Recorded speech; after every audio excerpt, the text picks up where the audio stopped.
നമസ്കാരം. അമൃത. രാജ്വി ഷെട്ടി ഈയിടെയായിട്ട് ഒരുപാട് മലയാള സിനിമകളിൽ അഭിനയിച്ചു. അതിൽ പലതും പോസിറ്റീവായിട്ടുള്ള ക്യാരക്ടേഴ്സുമായിരുന്നു. വില്ലനായിട്ടും പല സിനിമകളിലും പ്രത്യക്ഷപ്പെട്ടു. പക്ഷെ അവിടെയൊക്കെ രാജ്വി ഷെട്ടിയുടെ അഭിനയ മികവ് ഉണ്ടായിരുന്നെങ്കിലും അദ്ദേഹത്തിന്റെ അഭിനയ മികവിനോടൊപ്പം ചേർന്ന് നിൽക്കുന്ന ഒരു സംഭവമാണ് അദ്ദേഹത്തിന്റെ ശബ്ദം, അതായത് അദ്ദേഹത്തിന്റെ ഒറിജിനൽ ശബ്ദം. അപ്പോൾ അത് മലയാളത്തിൽ സാധ്യമല്ല, അത് വേറെ ആരെങ്കിലും ഡബ് ചെയ്യണമെന്ന്. അപ്പോൾ ആ ഒരു ഡബ്ബിങ് കൊണ്ട് തന്നെ അദ്ദേഹത്തിന്റെ ആ ഒരു കംപ്ലീറ്റ് പെർഫോമൻസ് അത് ശരിക്കും സിനിമകളിലൊന്നും ആസ്വദിക്കാൻ കഴിയുന്നില്ല. അപ്പോൾ ഈ ഒരു സിനിമയ്ക്കകത്ത് ആ ഒരു കഥാപാത്രം തന്നെ മംഗലാപുരം നിന്ന് വരുന്ന ഒരു കഥാപാത്രമാണ്. അപ്പോൾ അതുകൊണ്ട് തന്നെ അദ്ദേഹത്തിന് മലയാളം അത്രത്തോളം അറിയാതെ മലയാളം സംസാരിക്കുന്ന ഒരു കഥാപാത്രമാണ്. അപ്പോൾ അതുകൊണ്ട് തന്നെ അദ്ദേഹത്തിൻ്റെ ഒറിജിനൽ ഡയലോഗ് ഡെലിവറി എല്ലാം കൂടെ വളരെ കൺവിൻസിങ് ആയിരുന്നു.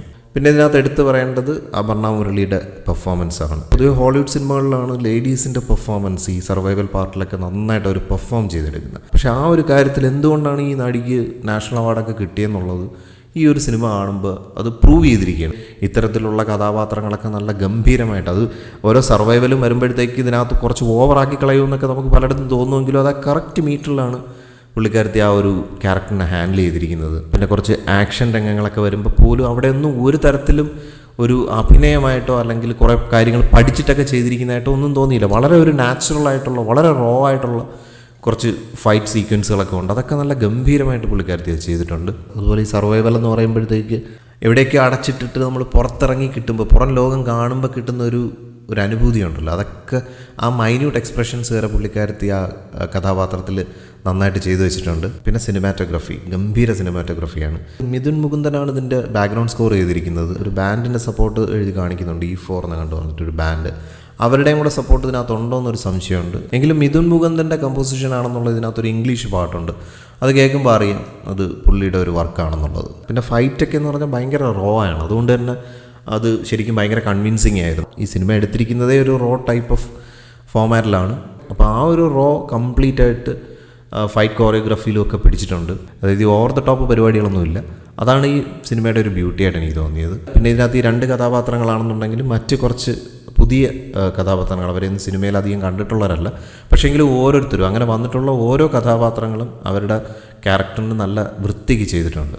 പിന്നെ ഞാൻ ആദ്യം പറഞ്ഞ പോലെ രാജ്വി ഷെട്ടിയുടെ ഒറിജിനൽ സൗണ്ടും കൂടെ ആയതുകൊണ്ട് തന്നെ എനിക്ക് തോന്നുന്നു ലൈവ് സൗണ്ട് റെക്കോർഡിങ് സിങ് സൗണ്ടാണോ എന്ന് സംശയമുണ്ട്. അത്ര നല്ല മൈന്യൂട്ടായിട്ടുള്ള സൗണ്ട്സൊക്കെ നമുക്ക് നല്ല വ്യക്തമായിട്ട് കേൾക്കാൻ പറ്റുന്നുണ്ട്. അപ്പോൾ അതൊക്കെ കൊണ്ട് അദ്ദേഹത്തിൻ്റെ ആ ഒറിജിനൽ സൗണ്ടും കൂടെ കിട്ടിയപ്പോഴത്തേക്ക് സിനിമ വേറെ ലെവൽ. ഒരു പരിധിവരെ നമുക്കൊരു മംഗലാപുരം കന്നഡിക സിനിമ കാണുന്ന ഒരു ഫീലുണ്ട്. ആദ്യം ഞാനിത് കന്നഡ മൂവിയാണെന്നാണ് വിചാരിച്ചത്, നമ്മുടെ വേറൊരു ധൂമം ആ സിനിമ പോലുള്ളൊരു ഫോമാറ്റാണെന്നാണ് വിചാരിച്ചത്. പക്ഷേ അങ്ങനെയല്ല, ഇത് ശരിക്കും നമ്മുടെ നാട്ടിൽ നടക്കുന്നൊരു കഥയായിട്ടാണ്. ഈ കഥാപാത്രം മംഗലാപുരം സ്വദേശിയായിട്ടുള്ളൊരു കഥാപാത്രം ഇവിടെ വരുന്നതായിട്ടാണ്. അപ്പോൾ അതുകൊണ്ട് തന്നെ സിനിമ എല്ലാ രീതിയിലും കൺവിൻസിങ് ആണ്. പിന്നെ ഈ കഥാപാത്രത്തിനെ കുറിച്ചുള്ള അദ്ദേഹത്തിൻ്റെ ബാക്ക്ഗ്രൗണ്ടും അദ്ദേഹത്തിൻ്റെ ചൈൽഡ്ഹുഡ് ട്രോമയൊക്കെ ആയിട്ട് ബന്ധപ്പെട്ട് കുറച്ച് കാര്യങ്ങളൊക്കെ ഉണ്ട്.